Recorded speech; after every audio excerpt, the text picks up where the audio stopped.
Hey guys, Lori here, pharmacist. So I got a good story for you. I was fired early this month, November 1st to be exact, All Saints Day, a friend of mine pointed out, as an MTM pharmacist for helping people learn how to get well. Helping people learn how to make healthier choices that could help them reduce the amount of medication they're on and even get off some of their medication depending on the choices they made. Yeah, kind of mind-blowing. So I was working as it's called medication therapy management is what MTM stands for. And my job was to be on the phone talking to patients all over the US about their medications. Our clients their clients, let's put it that way, are insurance companies. The insurance companies that are billed like Medicare, some private insurance, that kind of thing. Mostly Medicare patients were our patients. That was the majority of them. Yeah, so, it's nothing nowadays for the elderly population. And most of our patients, they're 40 and up. The majority being between 60 and 80, I would say. But anyway, you look at the patient's profile, address any issues they were having, ask them some pertinent questions based on their disease states, and get an overall feel for how things were working out for them. In the course of those conversations, I can't count them how many times patients asked me how they could get off some of their meds. They were so sick of being on all these medications. Was there anything they could come off of, and that they couldn't afford their drug copays? Was there anything they could do to cheapen their copays and that kind of thing, or reduce their copays rather? So, for about 6 months at this place that I was working, I was recommending a book called How Not to Die. It's by an MD, yes, an MD by the name of Michael Greger, who has also done extensive research in nutrition. This book is very cool because it's tangible. The patients I recommended to loved it.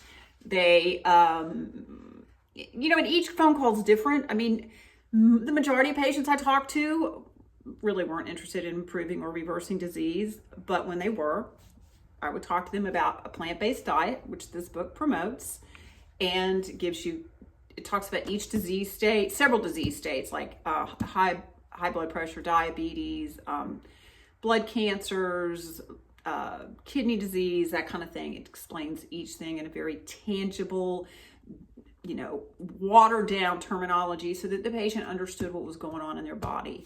It is also a New York Times bestseller, and it's Discover the Foods Scientifically Proven to Prevent and Reverse Disease.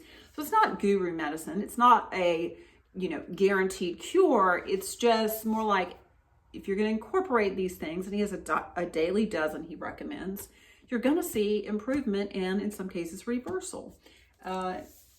It was a phenomenal book. It is a phenomenal book. It was a phenomenal book for patients. It still is.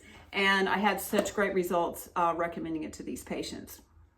Now, what happened was, and I might add, the company was based on 32 fundamentals. And that's where things get interesting. So everything was going fine. 6 months went by. I'm recommending the book. And then the company's expanding. The Gainesville, Florida, we had 5 call centers across the nation. This particular subsidiary of the parent company that owned us, we had we were expanding quite quickly. It's a growing company. That's a good thing. So they had decided to hire. They opened up a position for pharmacy manager. This particular pharmacy manager that was put in place, I found very interesting, especially having a ton of management experience. Which I've done my share of managing, and I really wasn't interested in being in management. Not that they would have picked me anyway, but just saying. This person had a lot of management experience. However, because they had been a former retail pharmacy for a large chain that incidentally is not known for good patient service, customer service. It's not known for happy employees or pharmacists. It's pretty much a show up and throw up deal. That's where this pharmacist was coming from, that they decided would be a great fit for this job. And, whatever. From day one for me, I thought, wow, this is going to be interesting that this person is going to be managing pharmacist in a position that he has never worked. So, yeah. Well, sure enough, it did become a little issue between he and I, because when I informed him voluntarily that I was recommending this book to patients, as I might add, the CEO of the company's wife had read this book, along with watching a documentary, What the Health, and going to some seminars, I think.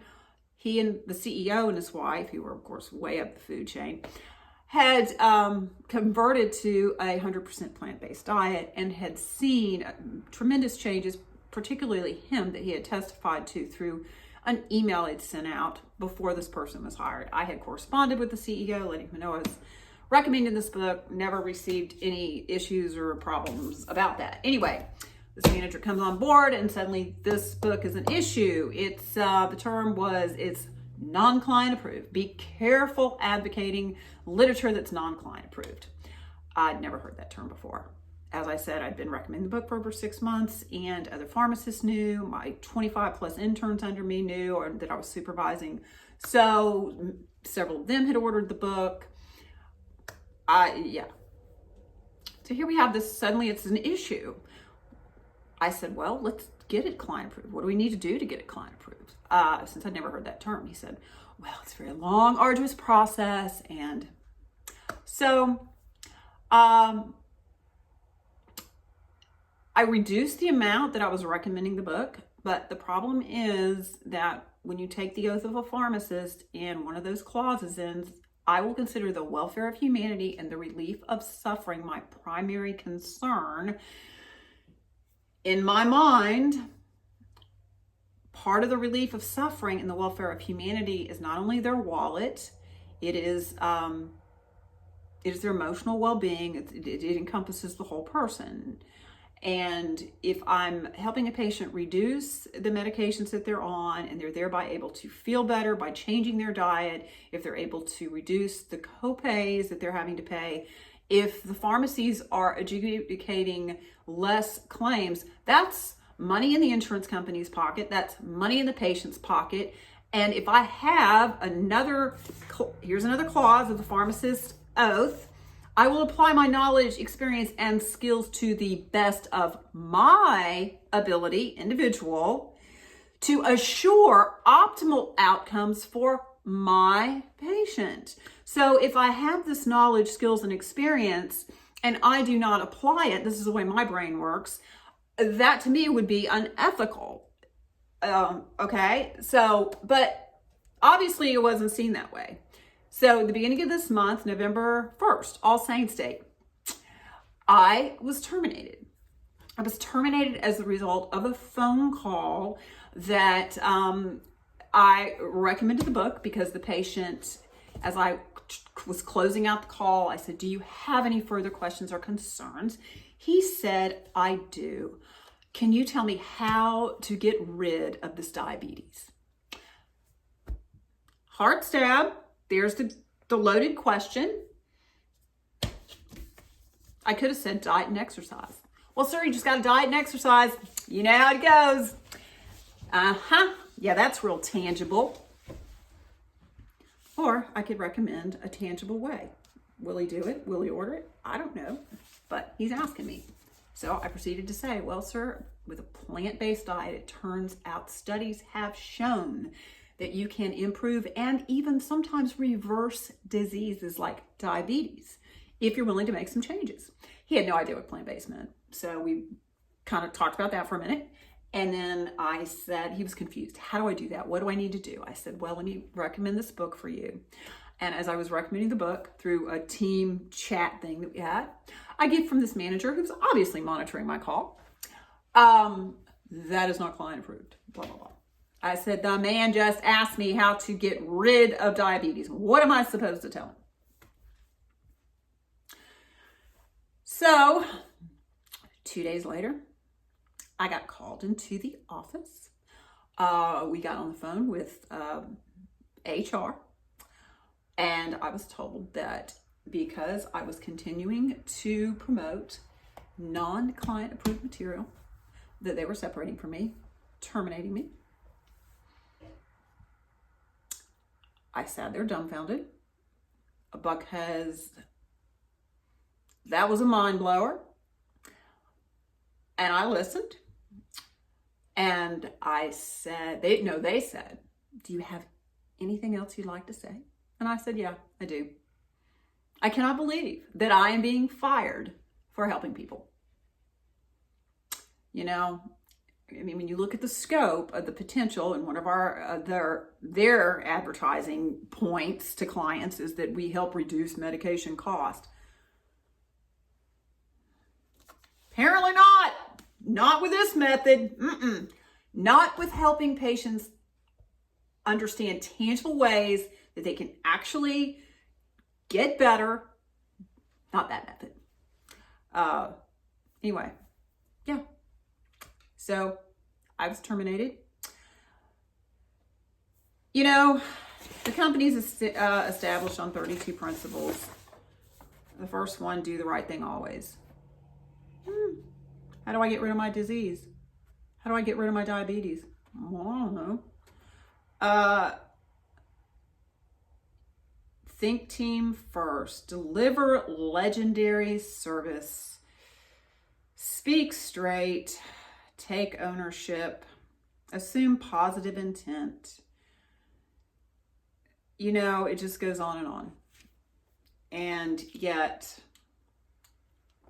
I don't know, maybe I'm the one missing it here, but clearly the 32 fundamentals, as near as I could tell, were not understood by the management that's in place there.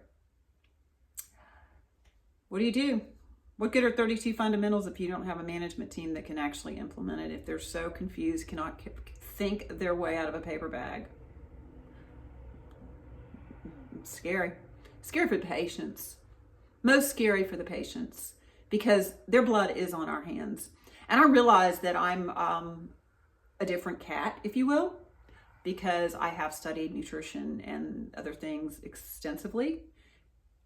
And that makes me very different from most pharmacists. But what do you do? Apparently not different in a good way, right? So that's all right. You know what? It's beyond all right. It's actually, since I got terminated, I felt completely released in so many arenas. Doors have been flying open. I'm working on building my own business that will educate people through medication therapy management services how they can improve and reverse disease, because people are crying out for knowledge. And the doctor doesn't know, because they're not educated on this in school. They're taught how to prescribe drugs. It's their primary focus. And unless they branch off like into integrative medicine or something else, they don't get it. Pharmacists don't get it. You know, at this center, we had 20-something pharmacists on staff. The way these people ate was incredible. They handed out candy as a reward if you hit your goal. And believe me, if you walked around the center and looked at the shape some of them were in, you'd be like, it's a healthy bunch. Yes, sirree, Bob. But anyway, you know, you can't deliver what you don't have, can you? I am also teaming up, and this is really exciting, with other healthcare professionals that we are locking arms, and we are moving forward in not only educating patients, but educating healthcare providers. So that's another really exciting aspect. And I've got several other doors that have opened. So it's very exciting. But that's it from here. I thought you'd like this story. I wanted you to check it out. It's almost unbelievable. Except with our healthcare system, the one we have in place, that very one, it's completely believable. All right, guys, do your research. Informed consent. Love you. Either PM me on Facebook. I'm also on LinkedIn under Lori Wise. If you want to contact me there, that's fine. Or my email is Lori wise pharmacist at gmail.com. All right, talk soon.